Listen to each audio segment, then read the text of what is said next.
പിന്നെ PT. Thomas സാറിനെ എനിക്ക് ഒരിക്കലും മറക്കാൻ പറ്റില്ല. എൻ്റെ ലൈഫിൽ ഒരു ക്രൈസിസ് ഉണ്ടായപ്പോൾ എൻ്റെ കൂടെ വളരെ ശക്തമായി നിന്ന ഒരു ആളാണ്.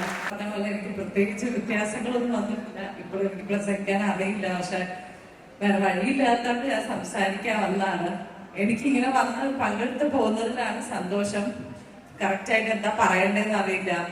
പിന്നെ എനിക്ക് ഉമ്മ ചേച്ചിയുടെ അടുത്ത് പറയാനുള്ളത്, ഉമ്മ ചേച്ചി ഇങ്ങനൊരു കാര്യം കണ്ടക്ട് ചെയ്ത് എന്നെ വിളിച്ചപ്പോ തന്നെ എനിക്ക് ഇൻട്രസ്റ്റ് ഉണ്ടായിരുന്നു എനിക്ക് വരണം എന്നുള്ളത്. പക്ഷെ പല കാരണങ്ങളാൽ ഡേറ്റ് ഇങ്ങനെ മാറിപ്പോയപ്പോഴൊക്കെ എനിക്ക് തോന്നിയിരുന്നു എനിക്ക് ഷൂട്ടിന്റെ ഡേറ്റ് പ്രോബ്ലം ആവും, ബാംഗ്ലൂർക്ക് പോകേണ്ടി വരുമെന്നൊക്കെ. പക്ഷെ എങ്ങനെയൊക്കെയോ ലക്കിലി കറക്റ്റ് ഇങ്ങനെ ഡേറ്റ് മാറിയാലും ഇങ്ങനെ ഒരു കാര്യത്തിൽ അത് കറക്റ്റായി സംഭവിച്ചു. എനിക്കിതിൻ്റെ ഒരു ഭാഗമാവാൻ പറ്റി.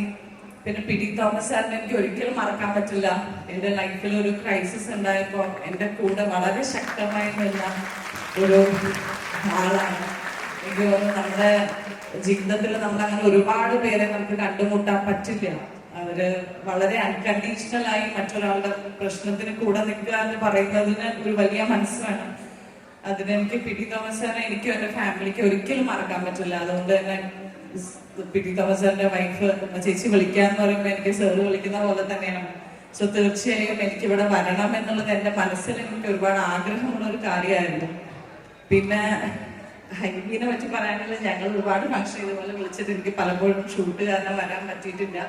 ഫൈനലി അതും സംഭവിച്ചു. ഞാൻ ഹൈബിയുടെ വൈഫ് എൻ്റെ വളരെ നല്ല ഫ്രണ്ടാണ്, അന്ന എന്ന് പറഞ്ഞിട്ട്. ഇവരൊക്കെ കല്യാണം കഴിക്കുന്നതിനേക്കാൾ മുമ്പേ അറിയാം. ഞങ്ങൾ ഒരുപാട് അപ്പൊ അന്നൊക്കെ ഇങ്ങനെ സംസാരിക്കുമ്പോൾ ഇങ്ങനെ ഒരു റിലേഷനുണ്ട്, കല്യാണം കഴിക്കാൻ പോവാന്നൊക്കെ എനിക്ക് അറിയണ്ടായിരുന്നുള്ളൂ. അത് കഴിഞ്ഞ് എനിക്കിപ്പോ അവനെ ഇങ്ങനെ കാണുമ്പോൾ എനിക്ക് ഒരുപാട് സന്തോഷമാണ്.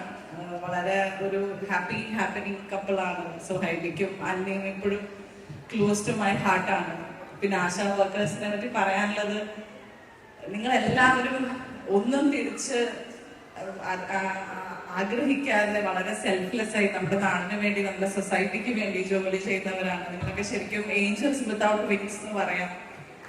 സോ ഇങ്ങനെ ഒരു പ്രോഗ്രാമിന് ആദരിക്കപ്പെടേണ്ടവരല്ല എന്നൊക്കെ നേരത്തെ വിളിച്ചു ചിലർ പറഞ്ഞു എന്ന് പറഞ്ഞു. അത് അവരുടെ മനസ്സിന്റെ വലുപ്പം കൊണ്ടാണ്. നിങ്ങൾ ഒരു ദിവസമല്ല, എല്ലാ ദിവസവും ആദരിക്കപ്പെടുന്ന ആൾക്കാരാണ്.